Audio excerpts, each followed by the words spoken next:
Hello students, I warmly welcome you all to our YouTube channel. Today we are going to learn the difference between who and whom. What is the actual difference between these two terms, where to use who and where to use whom. Let's learn. See, who and whom, they both are your relative pronouns.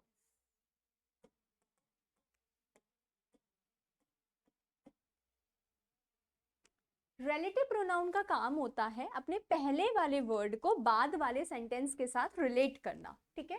For example, it was Ram dash stole my bag. अब यहां पर आप जो भी अपना answer लिखेंगे, आप यहां पर अपना आंसर हु लिखो या whom लिखो, कुछ भी अपना आंसर लिखो। उसका काम होगा पहले वाले वर्ड को, पहले वाला वर्ड कौन सा है, राम। राम को किससे रिलेट करेगा, बाद वाले सेंटेंस से, स्टोल माई बैग, राइट। तो राम स्टोल माई बैग, ये आपका एक एक्चुअल सेंटेंस रहेगा। अब ये तो रूल है कि हु और whom का काम क्या है। अब आते हैं डिफरेंस पे, हु और whom लगता कहां पर है, कब हु लगना है, कब whom लगना है। Now the rule says जो who होता है वो सेकंड क्लॉज के सब्जेक्ट को रिप्लेस करता है, और जो whom होता है वो सेकंड क्लॉज के ऑब्जेक्ट को रिप्लेस करता है, ठीक है। तो it replaces subject of second clause and it replaces object of second clause.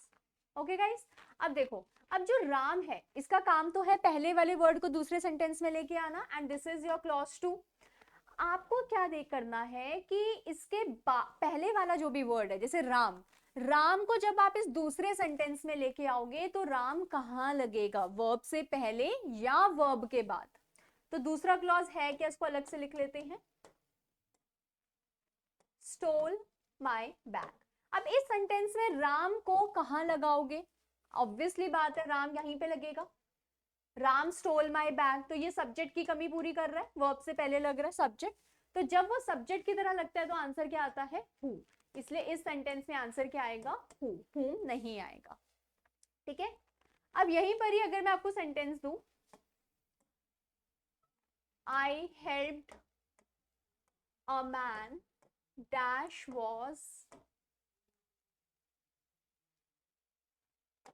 crossing the road। तो यहां पर अब हमारा आंसर क्या आएगा, I helped a man dash was crossing the road। तो helped आपका ये वाला क्लॉज 1, क्लॉज 2, पहले वाले वर्ड को सेकंड क्लॉज में लेके आना है। तो वॉज क्रॉसिंग द रोड, यहां पर मैन कहां फिट करोगे, इस वर्ड को, फर्स्ट वाले वर्ड को, ऑब्वियसली यहां पर man was crossing the road, और ये मीनिंग दे रहा है। तो यहां पर मैन क्या अगेन हो गया, सब्जेक्ट। तो हमारा आंसर क्या आएगा, who was crossing the road. Let's do one more example of whom now.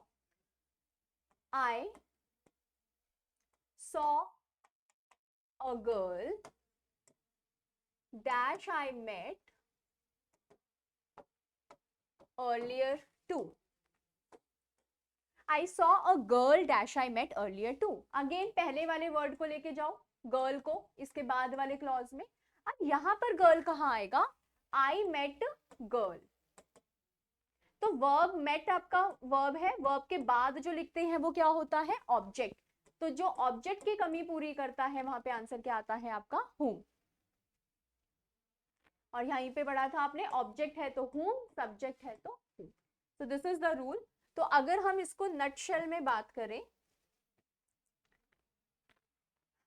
तो एक सेंटेंस का क्लॉज, मतलब सेंटेंस का स्ट्रक्चर होता है सब्जेक्ट, वर्ब एंड ऑब्जेक्ट। जब हम सब्जेक्ट की तरह यूज करते हैं तो हु आता है, और जब उस वर्ड को ऑब्जेक्ट की तरह यूज करेंगे सेकंड क्लॉज में लेके जाके तो whom आएगा। मतलब वर्ब से पहले लिख रहे हो तो हु, वर्ब के बाद लिख रहे हो तो whom.